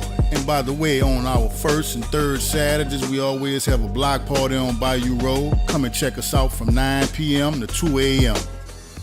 Meet Leanna, a part-time chef and full-time mom. In the past, Leanna didn't have health insurance because she didn't think she could afford it. What she didn't realize is she qualified for Medicaid. She loves the coverage and peace of mind that comes with high-quality care. The kind of care you get with Healthy Blue. This is Medicaid, and it's for more people than you think. Maybe even you. To see if you qualify, go to myhealthybluela.com. Did you hear the news? Dr. Clark's 101 The Living Classroom has a new time. Catch us now every Wednesday at noon. Same program, same great conversations. Just a new time. So catch Dr. Clark's 101 The Living Classroom this Wednesday and every Wednesday only on WBOK. What New Orleans is talking about. What's going on, everybody? It's the Ball Don't Lie podcast. It's your boy Phil. Big Mon in the building. We're here to wish everybody a very, very special happy holidays. And stay safe. Here we go. The reality check on WBOK 1230 AM. All right, folks, welcome back. Welcome back. She's in the building. Attorney Suzette Bagnaris is here. Of course, our number, 504-582-9422. Make sure you get your calls in now. Suzette, before we went to break, we were talking about this budget issue and that the mayor, who is Cantrell, looked at the budget that was submitted. I guess that's with Helena Moreno's folks. Yeah, the city council had earlier this month finalized a $1.6 billion municipal spending plan for 2026, and they sent it to the mayor for approval. And today, the mayor vetoed the 2026 budget. Now, when you said that, I'm glad you said it that way. Ain't that ass backwards? I thought the mayor was supposed to do the budget and submit it to the city council. The mayor, when I say the mayor, I'm going to be clear on who I'm talking about. Mayor Cantrell has accused the city council of putting this budget together without her input, of secreting the plan, and then sending it to her without her or her administration having any input in the budget. And then when the budget came before her, she vetoed the 2026 budget that was largely put together by her successor, Helena Moreno, who takes office on January the 12th. And we want to see two football teams get along. Right. Right. So in a statement today, Cantrell said that she vetoed the budget ordinances approved by the council because the amendments passed by the city council rely on revenue that is uncertain, unverified, or based on one-time sources. So as mayor, she says, I have a responsibility to ensure that New Orleans operates with a balanced, sustainable, and legally sound budget. So, of course, her attackers, her opponents had to chime in. So, Council President J.P. Morrell, District A City Council member Joe Giarrusso, who chairs the Council Budget Committee, and who Moreno tapped to be her next chief administrative officer, District B Council member Leslie Harris, and District C Council member Freddie King, said that they would vote to override Cantrell's veto at their next meeting on Thursday. So they're going to override her veto. Yes, and Morrell accused Cantrell of having a temper tantrum and described her as a rogue executive who wants to burn down everything on their way out. And this is number 2 that he said something, because last week he called her petty. Well, today he's saying that she had a temper tantrum, which is sexist, which also, comes at a black woman with one of the stereotypes that's placed on a black woman. And he called her a rogue and said she wants to burn everything down on her way out. He defended the budget approved by the council as being based on sustainable revenue streams without taxing citizens into oblivion. A spokesperson to Cantrell did not even respond to Morrell's statement. So this is kind of where we are. No surprise here. We have the Fab Five on the council attacking the mayor, and Mayor-elect Moreno inheriting a $222 million budget deficit. And so, here we are. With a budget deficit, no budget, and it looks like they're going to override the mayor next week. So one of the things that came up just this past week, which we had a conversation about it, that I want to kind of go back to, was the fact that nobody's giving me information now, which I think is very important, about where we are with this $1.7 billion road infrastructure rebuild, because they didn't do the right stuff with that either. Right. So if they don't get an extension past December the 31st, that money has to go back too. And it was stated, now I don't know how true it is, but it was stated that instead of us using that money for reimbursement, that we were taking the money to fix roads out of the general fund. And I was saying to myself, wait a minute. How would we be able to take that amount of money out of the general fund and pay for everything else? Right. And then the other problem that Mayor Cantrell rightfully sees, I think, with this budget proposal, is that the council's budget included a $74 million new revenue from the Sewage and Water Board. Mm-hmm. Now, do you think they're going to get that money from the Sewage and Water Board? They already asked for it. I know they asked for it. Do you think they're going to get it, was the question. So understand something. They've already started paying it, because they Sewage and Water Board paid the city $9 million for the money that they owe. They owe $87. So they already started paying it. So they paid, if I'm not mistaken, the number was $9 million that they got from the state. So unless they stay on it. But I got so many questions about revenue about this city. Tell me this. Remember that we sued power company, Entergy. Right.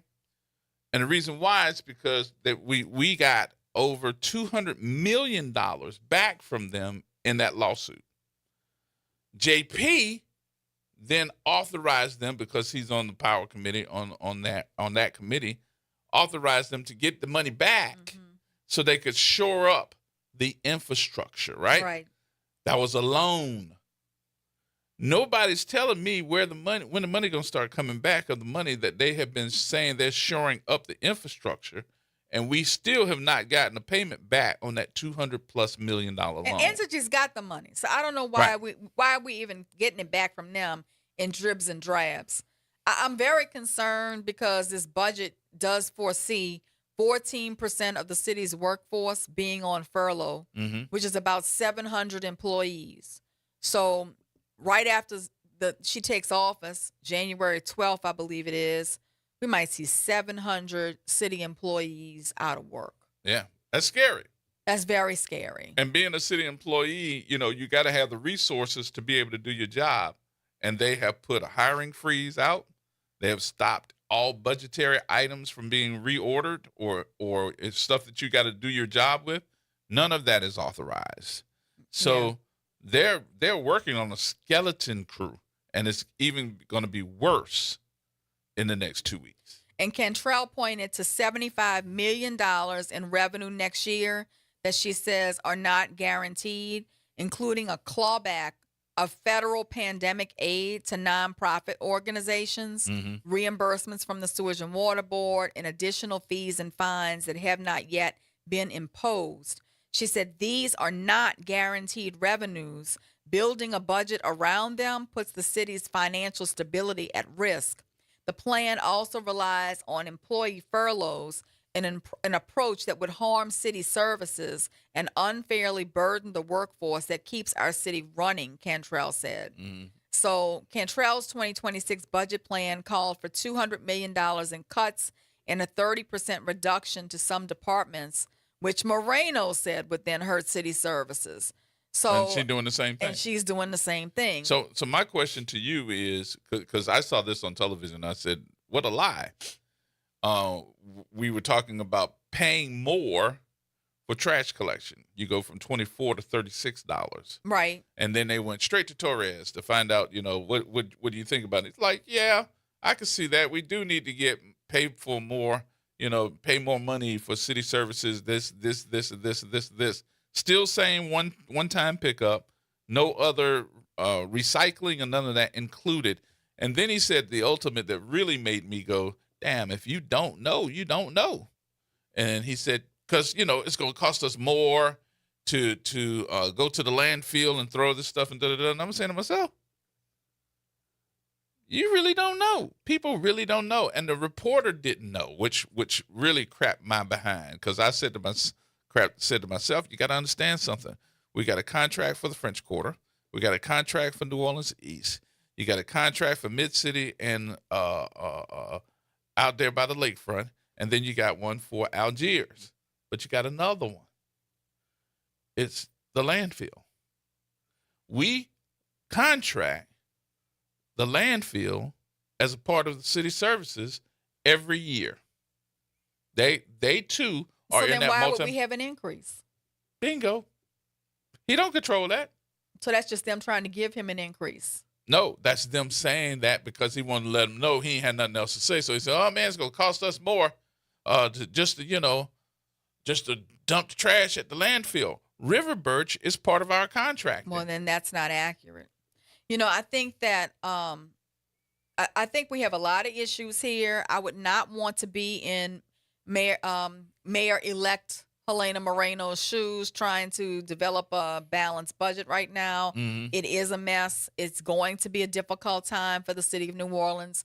Cuts are going to have to be made. But I also it's think unfortunate we're in this situation. I also think that this administration that's coming in got bad timing. I understand you got your dream team. That dream team is going to be somebody that can do this. But again, I think we're recycling the same people. And then number two, how in the world do you tell me that you're going to give all of these folks that's standing up on that podium with you over $200,000 salaries, but you telling city employees that are making $40,000, $50,000 a year, oh yeah, by the way, you're going to get furloughed or you need to reapply for your job? When are we going to get tired of recycling the politicians in this city? I mean, now we have Moreno as the mayor, Giarrusso as CAO. We have J.P. Morrell, who's still in office. Then we see J.P. Morrell's daddy trying to come back to run for something. State Senate. Then we have Eugene Green's son trying to run in New Orleans East for Matthew Willard's seat. And now we have Ed Murray's son trying to run for Eugene Green's seat. And Sidney Bartholomew's seat. Is there anybody who wants to run in the city of New Orleans who's not an existing politician or related to an existing politician? That is the question I have. Does anybody else live here whose name is not Morrell, whose name is not Green, whose name is not, one of the above I've already mentioned? And you can stop pointing at this Bagneris, because I wouldn't run for nothing in this city. This Bagneris right chump. But Bagneris is also a recycled name in this city. I mean, is there anybody new? Is anybody new who wants to step up and run for something who isn't a recycled politician who's already held office, an existing politician, or the child of an existing politician? Is there anybody? I got one, but I told her I would not tell her name today. She know who I'm talking about. Well, I'd like to see somebody new, okay? I'd like to see somebody new. And Good. she knew. And she's Bring smart. me your new. This is my battle cry. Yep. Bring me the new blood who wants to run for something in the city of New Orleans who is not recycled. Okay, I'm getting kind of tired of the recycled. I think even the children of the existing politicians have seen how they live, have seen the perks of the office, and are now trying to make this a legacy situation. I would like to know, and this is the homework, all of you, please find me someone who is not a recycled politician that wants to run for something. That can bring something new ideas to the table. New ideas. Something new to the table. Not the same old, not the way that it's been running, not because I'm going to vote for you because of your last name. Tell me who you are because you have new ideas and you're going to give me a plan that dates to the next 90 days of your being sworn in to be able to say, let's do this and get everybody excited again. I think that's one of the problems of people going to vote. They're not excited about it. Right. They know they're going to get the same old. And I think that's accurate. I think that's why we don't have voter excitement in this city. Because we're like, oh, well, it's the same cast of characters. Yeah. The same cast of characters. All right. Chris. What's going on, good people? What you say, brother? How you doing? Oh, man, you started nailing it down on why we don't have any new candidates or any new faces, because the new do not meet the social requirements that local New Orleans needs in terms of the high school, family name, neighborhood, prestige. Do you drink a pineapple Big Shot? Do you eat your po' boy dress? There are these social requirements that I feel like are required in order to even have a seat at the table. Oftentimes, and a lot of times, the people that they want in office or want in these positions aren't qualified. And it's frustrating. But I do think what we're missing on this whole scenario, if that's a good word to use, Chris, is the fact that we have the old gatekeepers who are not saying, hey, young man, hey, young women, whoever you may be, come hang with us and let us teach you some of the fundamentals of holding office. No, because they're trying to get their own children in. Own children, so that money stays in that same bank account. Yeah, I mean, look, I'd love to see Leadership Academy emerge in New Orleans, where people who are interested in learning about the city budget and how the city council works and aspiring to those positions and, aspiring to run for office can have a think tank and a school to be educated on how to prepare themselves for those offices. But I can tell you right now, the fundraisers have already begun to put Ed Murray Jr. and Eugene Green Jr. in position to run against each other for Matt Willard's seat. I mean, it's like it's like a legacy train. And, they have the ability to raise funds by picking up the phone because they have relationships. When your dad has been in office for the last 30 years, it's very easy for him to get on the phone and call in favors to get fundraising going for his son. Whereas, Jane Doe, who's never had a family member in office but aspires to get in office and do the right thing, doesn't have that kind of resource to fundraise, to be able to compete. There's something wrong with this. Yeah. That's the power trip. That's nothing more than the power trip. And this is why we can't get anywhere. I mean, we have nepotism, cronyism. Everybody's related to everybody. Everybody's been in office forever. I mean, this is why we can't get new ideas and new life breathed into the city of New Orleans. That's why I'm going to just run. I'm going to just go ahead on and run. You should. Come on, let's do it. Run, G, run. I'm running. Why you said let's? I said run, G. I'm running your name. That's what I'm running. I ran already. I tried already. I'm running your name. Look, I'm just telling y'all, I would love to see some new people rise up that really have a heart for service. And they want to do this because they want to be public servants. That's what the heart should be. That's what the heart should be. To run for office. All right, y'all have a good night. All right, Chris, thanks for the call, brother. Have a good weekend. All right now. All right, we got to take a break, y'all. We'll take our final break and come back and wrap up the show. More coming up, y'all. Everybody hold tight.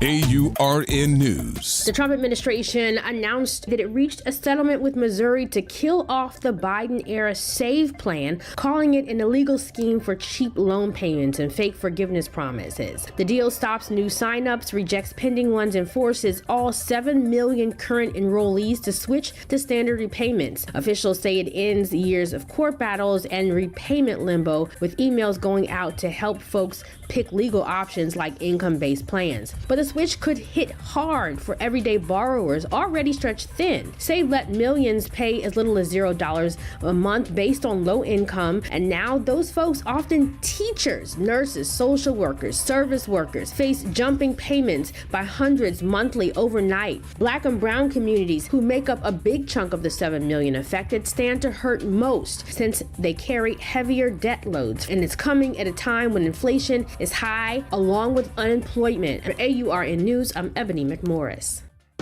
To a darkened, sinful world comes redemption. Oh, what a gift of salvation. When Jesus returns, will he find faithers on earth? For the answer to this mind-boggling question, tune into FIJTC, Faithers in the Jesus Christ, every Sunday morning at 8:30 a.m. on WBOK. Follow us on Facebook at FIJTC Write-Ups and on Instagram at FIJTC 420s.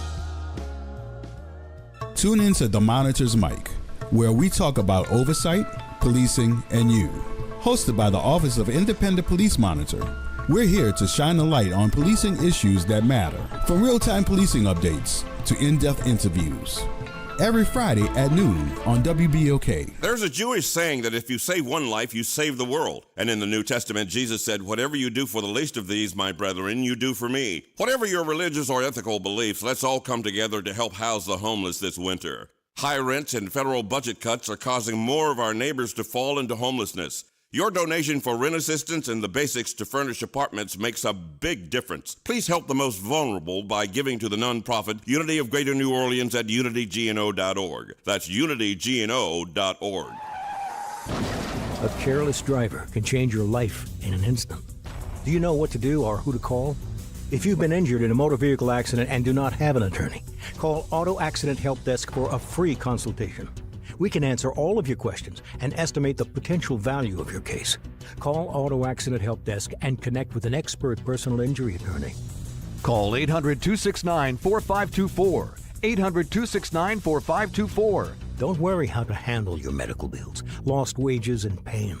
We will get you the money you deserve. They got me way more than the insurance company offered. The consultation is free, and you do not pay any legal fees unless we win or settle your case. Make the smart call. If you've been injured in an auto accident, call Auto Accident Help Desk for a free legal consultation. Call 800-269-4524. 800-269-4524. 800-269-4524. Let's take a moment to celebrate great things happening inside our schools. NOLA Public Schools achieved a B District Performance Letter Grade. Orleans now exceeds its pre-COVID district performance for all students by more than 8 points. For the second year in a row, Black students from New Orleans outperformed the state average in all peer districts. For all other subgroups, economic disadvantaged students, multilingual learners, and students with disabilities, we also saw growth. Let's keep up the amazing work. Happy holidays, everybody. This is Graylin Brown Banks of the world's largest front porch, wishing each and every one of you a very joyous holiday season. Stay safe and practice random acts of kindness. Here we go. The reality check on WBOK 1230 AM. All right, folks, welcome back to the program here. We're on the eve of the Black Super Bowl, the Black Excellence High School Super Bowl in New Orleans. So you're not going, though? St. Aug versus Carr. I can't. I would be going, but That's right, I have you a got funeral tomorrow. Yeah. My husband Emil's Aunt Cheryl Bagnaris has passed. My condolences. And tomorrow is her funeral. And then after the funeral and the repast, I'm going to go to the Please Foundation Christmas party. If you don't know anything about the Please Foundation, my husband sits on the board of the Please Foundation. Please? Not that please. And the Please Foundation is a nonprofit that it raises money for kids who are underserved communities to be able to go to the high school of their choice. Mm-hmm. And it pays 100% of their tuition. It helps them with ACT prep. It helps them to participate in extracurricular activities. They have 100% high school graduation rate acceptance into college. Oh, cool. Last year they had 29 college graduates out of the Please Foundation. They have 28 students currently attending the college of their choice, also paid for by the Please Foundation. They just do a great job in the community. So I'll be going to their Christmas party. I got to say to the folks over at the Habitat for Humanity that I was very disappointed to hear that you all sold the homes for musicians. What is that? Musicians. I won't call it Musicians Alley, but it's the musicians where they have their homes and they have them for these musicians of New Orleans. They sold that area. And when they sold it, the new buyer has made it a point to tell all of those musicians that stay in that area that their mortgage or their rent is getting ready to go up 2 and 3 different times. So Musicians Village, thank you, Joe Ken. I had a brain fart.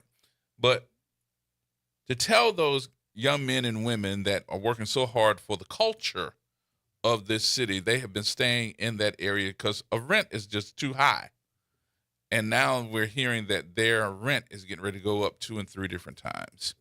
One of my friends who has, I call him my friend now because of the fact that we got a chance to really bond in the last couple of weeks. A couple of months, because I saw some of the work that Troy Sawyer was doing in Musicians Village with the organization of Girls Play Trumpet Too.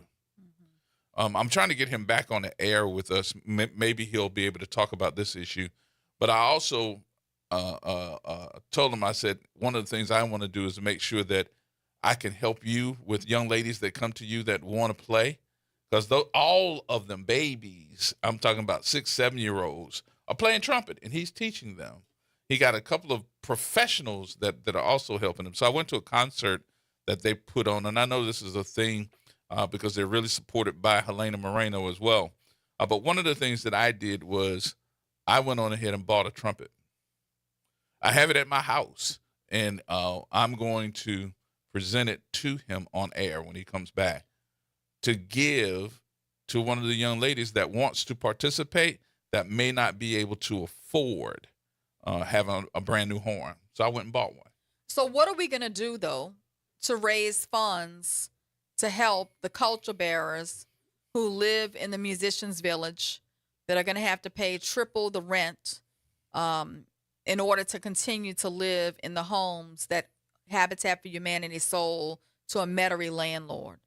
What are we going to do for these people? I mean, I would love your ideas. I'd like you to call in to shows. I'd like you to post on WBOK's website. Give us some ideas. You can call in my office. You can tap up Gerod. But we need some ideas of how we can help these culture bearers to be able to stay in their homes. I think the first thing that's got to be done is we talked to Andronika Morris.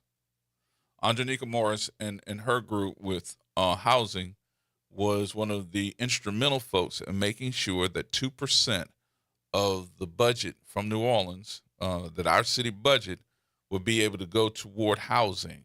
I think this would be one of the perfect opportunities to try to see. I don't know how that would work yet. She would have to tell me how we can make this issue of this rent from this Metairie landlord affordable for him to buy if he's going to buy them, which I think he spent, what, $1.7 million? Yeah, he spent $1.7 million, including 8 rentals in the Musicians Village. He sent letters to the residents' mailboxes informing them of a triple in the amount of rent that they were going to be paying starting January 1, 2026. The rent increases come at the same time that the historic Black 7th Ward Bar First and Last Stop faces eviction from a separate Metairie landlord. And there's broad concerns about gentrification in this area of town. Yeah. The project that was led by Habitat for Humanity and Harry Connick Jr. and Branford Marcellus includes these musicians rentals. And, we've got to do what we can to support people who are culture bearers. Yeah. I think we got to stay on this issue. I mean, stay on this story. Because it is coming up within, next 2-3 weeks? January 1 of 2026. Right. I mean, this is around the corner. These people are facing the holidays in fear of being evicted. So, I got a chance to go see the girls play trumpet too. Troy Sawyer has been on this show before, and I got a chance to go see them in concert. So we'll see what we can do. We'll stay on this issue then. We'll see what we can do within the next week. All right, that's going to wrap it up. Very good to see you again. See you guys next Friday. Yeah, we'll be up. We're going to be in here. I'll be dancing next Friday because that'll be my last official day of work for the holidays. There we go. All right, y'all. Whatever you do safely and carefully is the way we want you to do it for the weekend. We will see you back here on Monday. Y'all be good.